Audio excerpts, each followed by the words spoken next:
शांति।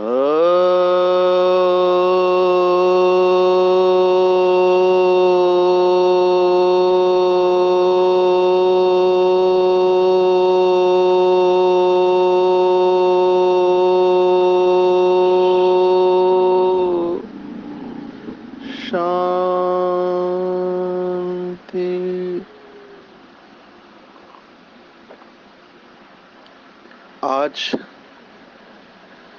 15 फरवरी 2023 भारत में बुधवार है। Today is 15th February 2023 and it's Wednesday in Bharat. आज की मुरली का जादुई रहस्य स्वयं को प्रेरणा देने के लिए magical secrets of today's Murli for motivating the self.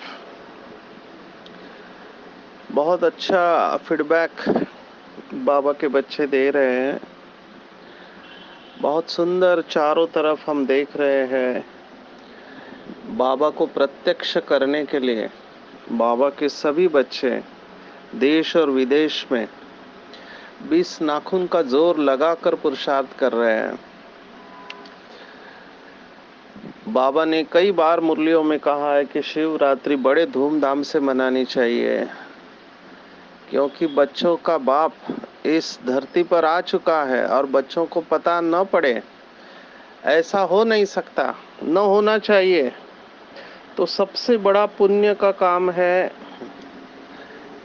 कि जो बच्चे दुखी हो गए, अपने माता पिता शिव बाबा को भूल गए, उनको उस माता पिता शिव बाबा से मिलाना। और ये शिवरात्रि बहुत बड़ा त्योहार, बाप की जयंती सो बच्चों की जयंती का त्योहार।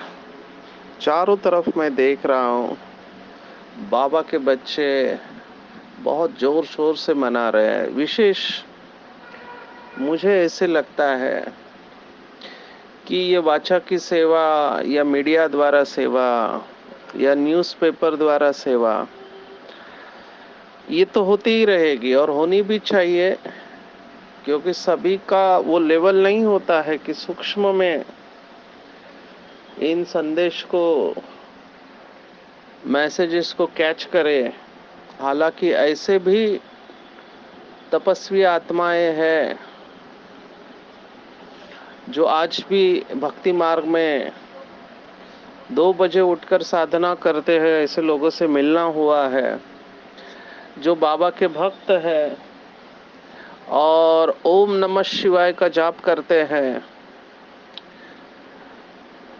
तो ऐसे भी है और ये आत्माएं जल्दी ही बाबा के पास पहुंचने वाली है। लेकिन आज ये सब कहने का भाव ये था कि आज की मुरली में बाबा ने शॉर्टकट बताया है, क्योंकि ये सब जो बच्चे बाबा के वंचित है, बाबा के प्यार से, ज्ञान से, मुक्ति, जीवन मुक्ति से, मुझे ऐसे लगता है कहीं ना कहीं हम बाबा के बच्चे हमारी तपस्या में कम पड़ रहे हैं।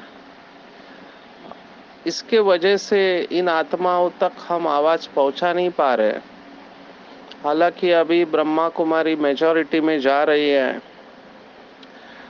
हम लगातार देख रहे हैं कि president of India Brahma Kumari के कार्यक्रम में आ रहे हैं, मिनिस्टर्स आ रहे हैं और RERF की 20 विंग बहुत अच्छा श्रेष्ठ पुरुषार्थ कर रही है। तो ये 2023 का साल बहुत कुछ लेकर आने वाला है। बाबा ने उसकी तैयारी मुरलियों में से हमको इशारा तो समय समय पर मिलता ही रहता है। आज बाबा ने कंप्लीट स्टेज का फॉर्मूला बताया है। अगर हम इस एक बात को भी धारण करें तो भी बाबा ने आज स्पष्ट कहा है कि अव्यक्त और कर्मातीत स्थिति का अनुभव कर सकते हैं। बहुत बड़ी बात बाबा ने कही है। इंटरेस्टिंगली मुझे ये बात इसलिए अच्छी लगी क्योंकि हम वैल्यूज के ऊपर वर्कशॉप लेते हैं, दिव्य गुणों के ऊपर। तो उसमें एक बात कई लोग वर्कशॉप जब लेते हैं तो शेयर करते हैं, वो कहते हैं कि लोगों में इंटीग्रिटी होनी चाहिए। इंटीग्रिटी माना अंदर और बाहर एक होना चाहिए। हमारे भारत देश के राष्ट्रपिता महात्मा गांधी जी, इनका भी ये फेमस कोट था जिसके ऊपर आज बाबा ने पूरा वरदान चलाया है। कई एयरपोर्ट पे ये कोट डिस्प्ले होता है। मैंने अहमदाबाद एयरपोर्ट पे देखा था, क्योंकि महात्मा गांधी जी वहाँ रहे थे साबरमती आश्रम में। तो उनका ये कोट था कि खुशी अगर आप चाहते हैं जीवन में, तो सोचना, बोलना और करना समान होना चाहिए। अभी ये बहुत बड़ा स्टेटमेंट है और भगवान भी इसको सपोर्ट कर रहा है इस बात को। दुनिया में भी लोग इससे नाराज रहते हैं। क्यों? क्योंकि सभी लोग, पॉलिटिशियंस हो, राजनेता हो, इवन धर्म नेता हो, मेजॉरिटी लोग कथनी और करनी सेम नहीं है।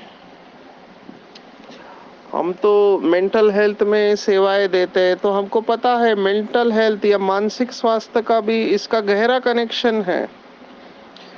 अगर व्यक्ति सोचता कुछ है, बोलता कुछ है और करता कुछ है, तो इसको हम कहते हैं स्प्लिट पर्सनालिटी।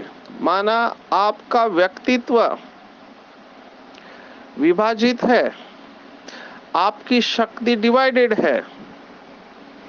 अभी इसका असर ये होता है कि मानसिक बीमारी को जन्म मिलता है। इसके वजह से आप लंबे समय तक ऐसा जी नहीं सकते हैं।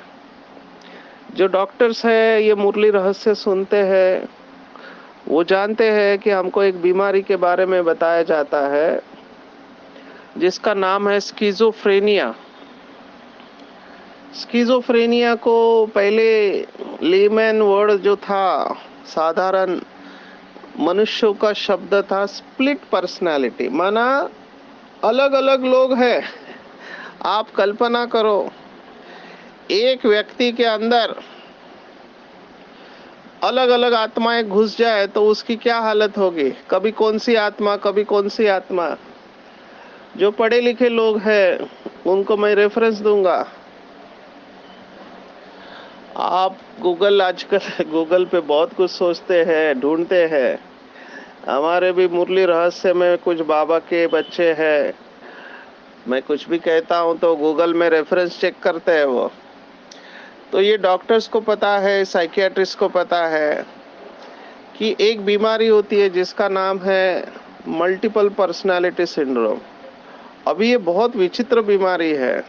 डॉक्टर्स भी हैरान होते हैं, क्योंकि इस व्यक्ति का व्यक्तित्व बदलता रहता है, बदलता। और जो व्यक्तित्व होगा उसकी बीमारी अलग, पहले की बीमारी अलग है, दूसरे की अलग है, तीसरी की अलग है। अभी इसका राज अभी तक डॉक्टर ढूंढ नहीं पाए अच्छी तरह से, लेकिन इतना जरूर है, हम जानते हैं कि मल्टीपल पर्सनालिटी सिंड्रोम है। एक पर्सनालिटी ऐसी होती है, एक ही शरीर में होती है कि उसको एलर्जी है। वो कोई चीज ऐसी खाएगा तो उसको एलर्जी हो जाएगी, दूसरी पर्सनालिटी को बिल्कुल एलर्जी नहीं है। अभी ये कैसे होता है हमारी समझ के बाहर है। पर आज ये बात आई है इसलिए मैं कह रहा हूँ कि मानसिक बीमारी की जड़ में ये डिवीजन है, हमारा डिवीजन है। आज भी 14 फरवरी को वैलेंटाइन डे था, तो जो भी आध्यात्मिक लोग हैं तो उनके काफी सारे वीडियोस चारों तरफ घूम रहे हैं। ब्रह्मा कुमारी के भी वीडियो है या स्लोगन है। बहुत अच्छा है कि एक भगवान को दिल दे देना चाहिए। तो जब हम एक भगवान को ही अपने दिल में रखते हैं तो दिल को हार्ट अटैक नहीं आता है। अगर ज्यादा लोगों को दिल में रखेंगे तो वो जो कहते हैं गीत कि दिल के टुकड़े हजार हुए, कितने लोगों को रखेंगे? माँ बाप, पति पत्नी, भाई बहन, माशूका, दोस्त, ये सब लोगों को आप दिल में रखेंगे तो दुख आना ही है 100%। क्यों आना है? क्योंकि देहदारी हमको संपूर्ण सुख नहीं दे सकते, कभी भी नहीं दे सकते। क्यों नहीं दे सकते? क्योंकि जो स्वयं इनकम्प्लीट है वो दूसरों को कैसे कंप्लीट बना सकता है? असंभव है।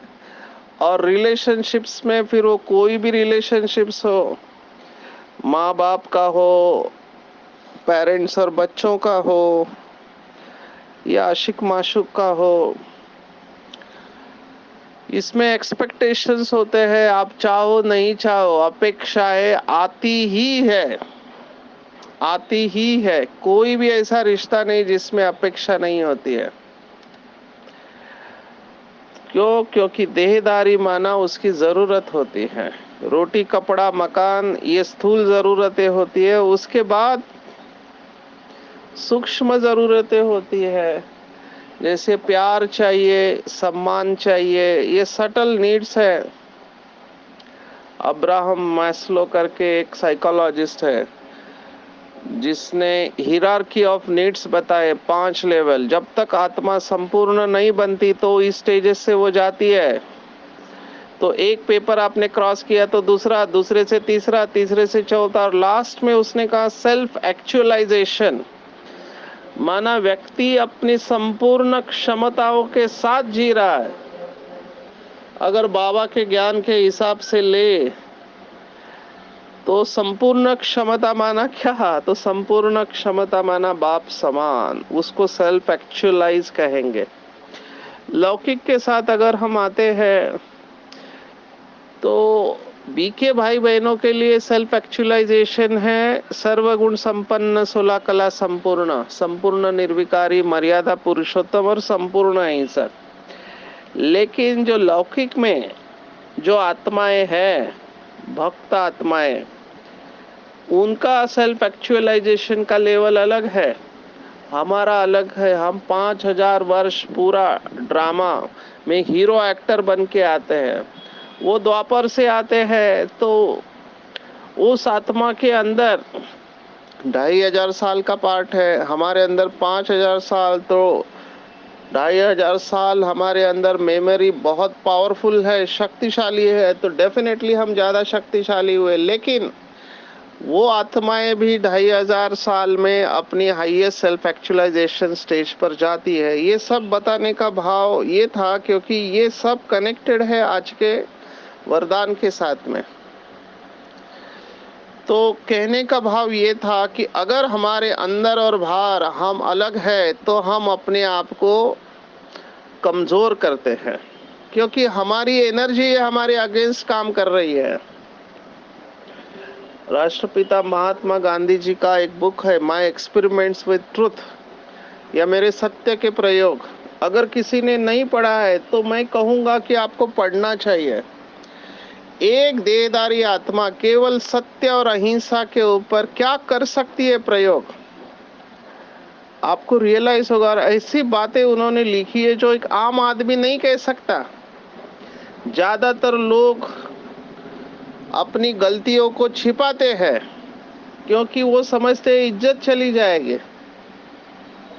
अभी इन्होंने बहुत बड़ी दिल से, साफ दिल से सब लिखा है, जिसके ऊपर भी कई लोगों को ऑब्जेक्शन है कि आत्मा ऐसी होके गई वगैरह वगैरह। मैं उस कंट्रोवर्सी में नहीं जाना चाहता हूँ, लेकिन मैं इतना जरूर कहना चाहता हूँ कि ये पढ़ने से आपको शक्ति मिलेगी कि सत्य का प्रयोग क्या होता है। हम सत्यता के ऊपर भाषण कर सकते हैं, लेकिन सत्यता को धारण करके जीना ये बहुत टफ है, पर असंभव नहीं है। दुनिया में लोग जो सत्य समझते हैं और बाबा जो सत्यता की व्याख्या देता है ये भी अलग है। लेकिन अगर हम दुनिया के हिसाब से भी सत्य को धारण करें तो भी हमारी अवस्था बहुत अच्छी होगी। आप सोचो, केवल एक दिन आप अभ्यास करके देखो कि जो मैं सोच रहा हूं वही मैं बोल रहा हूं और वही मैं कर रहा हूं।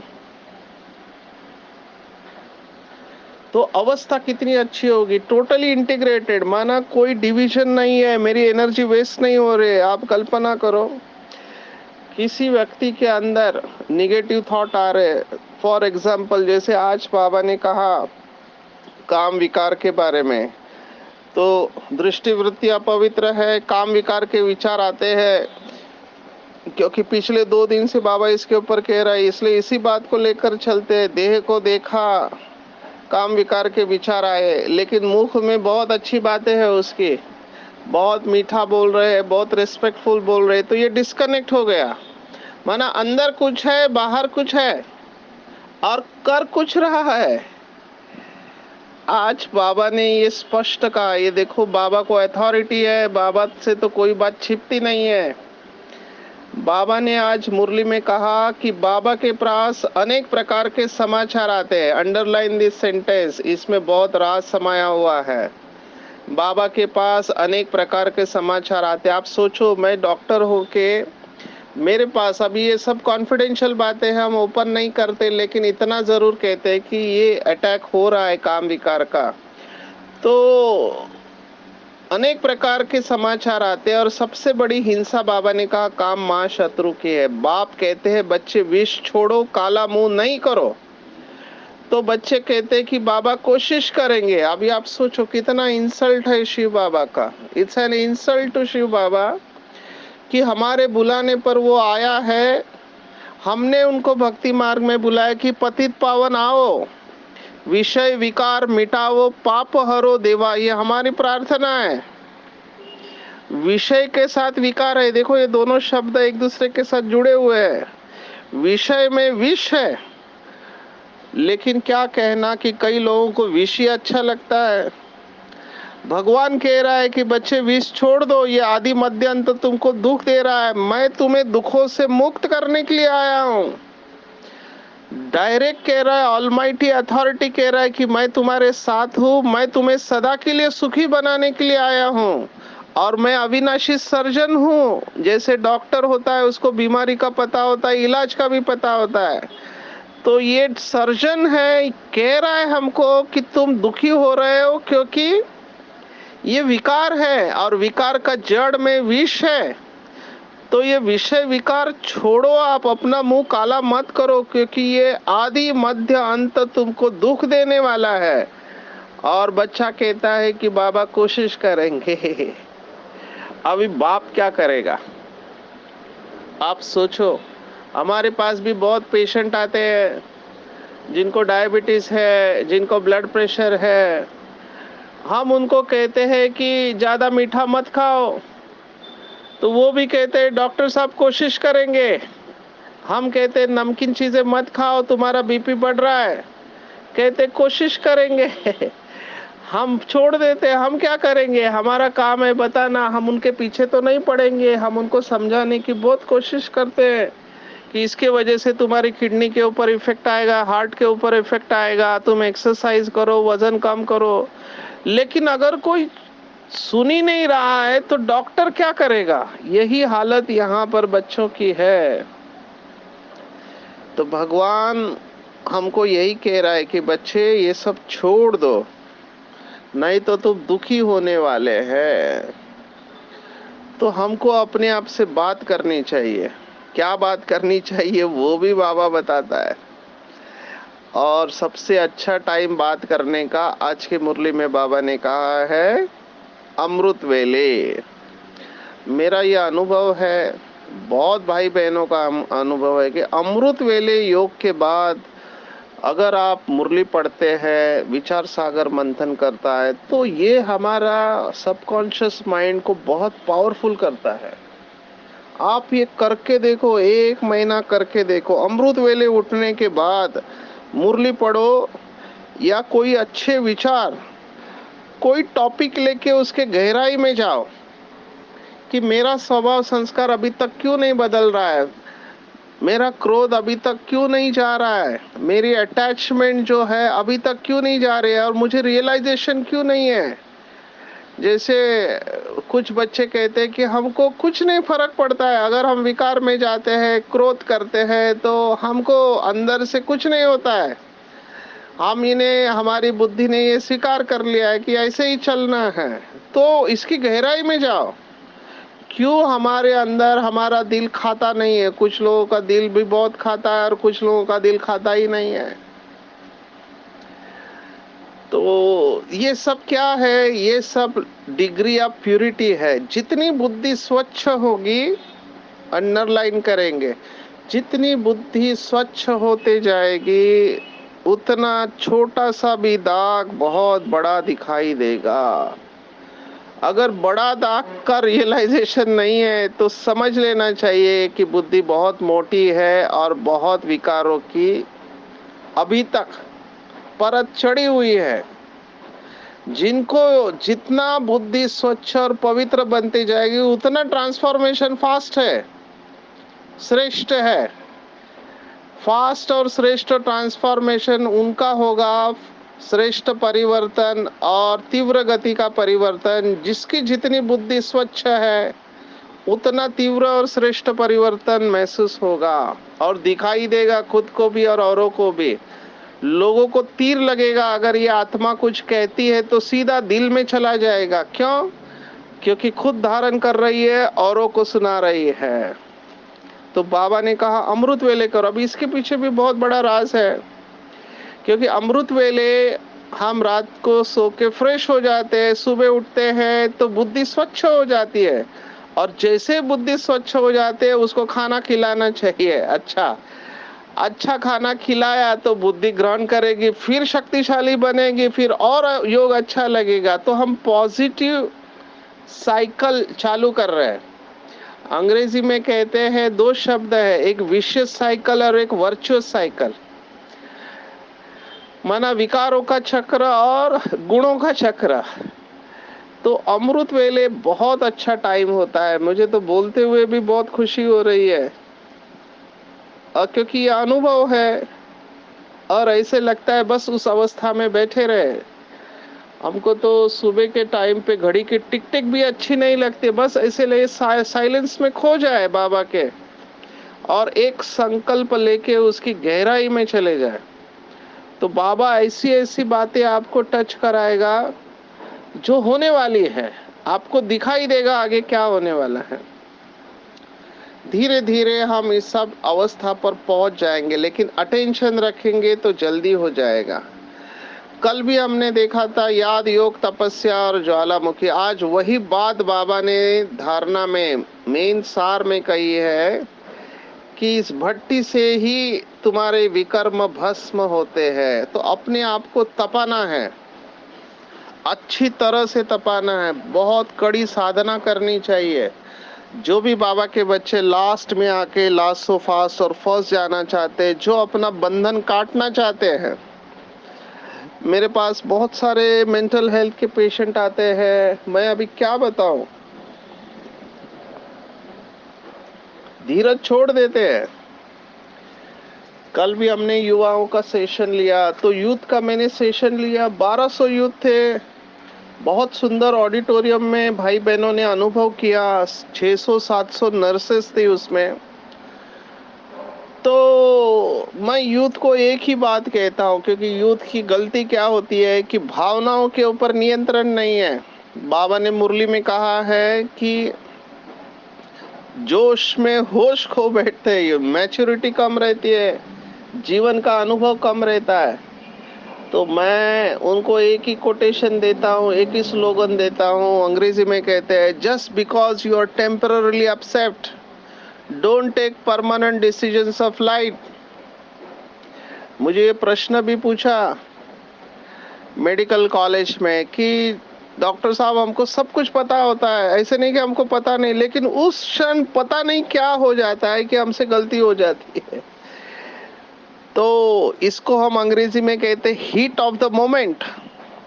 माना उस क्षण अग्नि होती है विकारों की, विकार हावी होते हैं हमारे ऊपर, जिसको शास्त्रों में कहा है विनाश काले विपरीत बुद्धि।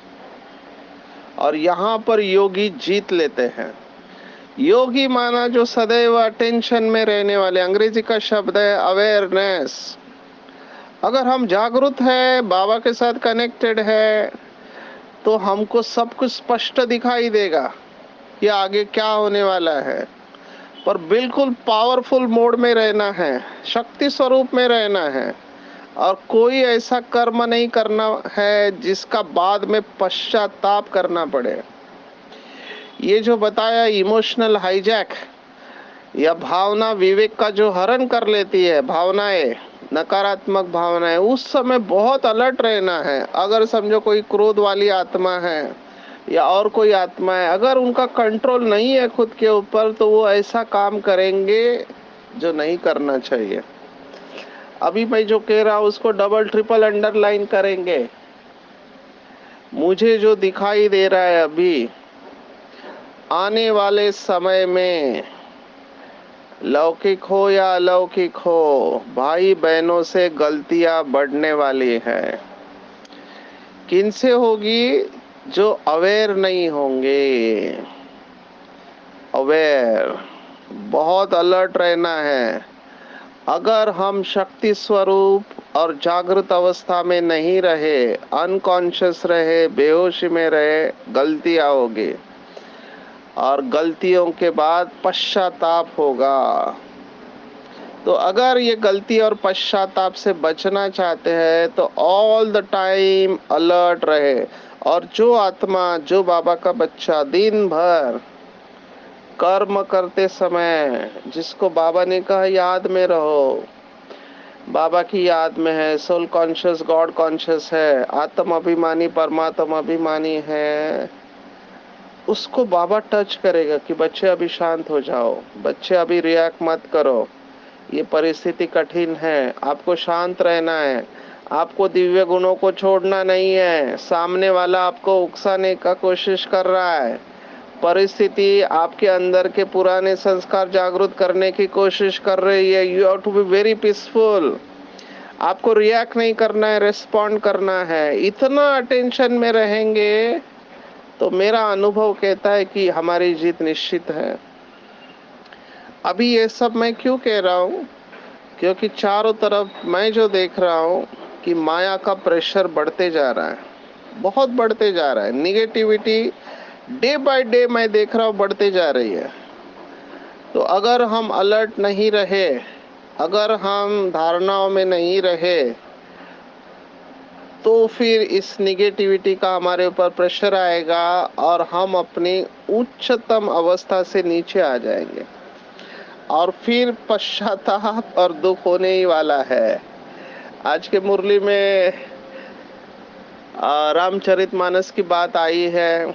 एक्चुअली वो दोहा जो है कि तुलसीदास चंदन घिसे तिलक देत रघुवीर, तो उसको पता ही नहीं कि रघुवीर सामने आया, वो तिलक इसके वो लगा रहा है, राम लक्ष्मण बच्चे के रूप में आए। तब एक तो कहानी ऐसे कहते हैं कि हनुमान तोते के रूप में आता है और उसको मैसेज देता है, तब उनको साक्षात्कार होता है कि ये स्वयं राम लक्ष्मण आए हुए। अभी इसमें सच झूठ इसमें जाने के बजाय यहाँ पर भी भाव ये है कि आप अवेयरनेस में है या नहीं है। आपकी बुद्धि तीसरा नेत्र खुला है तो आप पहचान लेंगे। यही बात फिर दूसरा एक कहावत बाबा ने आज 2-3 बार कहावतें बताई हुई है कि अंत काल जो स्त्री सम रही, ये भी बहुत इंटरेस्टिंग है। भगवत गीता 8वां अध्याय, अंत काले स्मरण मुक्त्वा कलेवरन, हमने ये श्लोक देखा 8वें अध्याय का। तो ये गुरु ग्रंथ साहिब में बहुत सुंदर वर्णन है। मैं उसका वर्णन करना चाहूंगा कि लोगों को डराने के लिए और परमात्मा की याद के लिए। ये लोग कहते हैं कि अगर अंत काल में आप धन को याद करेंगे तो आपको कौन सा जन्म मिलेगा, है ना। लक्ष्मी को याद करेंगे तो आप अगले जन्म में सांपों की योनि में जाएंगे। स्त्री को याद करेंगे मरते समय तो वेश्या की योनि में जाएंगे, माना वेश्या बन जाओगे।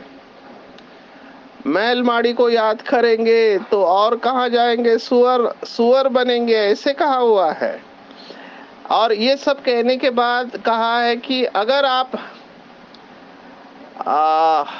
परमात्मा को याद करेंगे मरते समय तो आपको मुक्ति मिल जाएगी।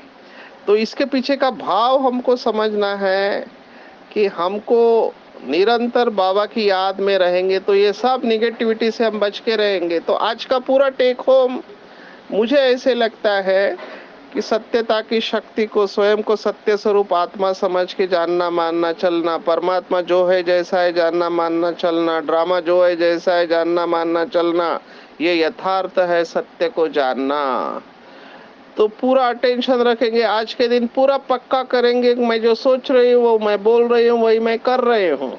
ये हमको पावर देने वाला है, एकाग्रता की शक्ति बढ़ेगी, आत्मबल बढ़ेगा अगर हम इसको अटेंशन रखेंगे तो बाबा हमको कह रहा है कि बच्चे अगर आप अव्यक्त बनना चाहते हो, कर्मातीत बनना चाहते हो, तो सोचना बोलना करना, कथनी करनी रहनी, इन तीनों को समान बनाएंगे तो आप संपन्न और संपूर्ण बन जाएंगे। अच्छा, ओम शांति।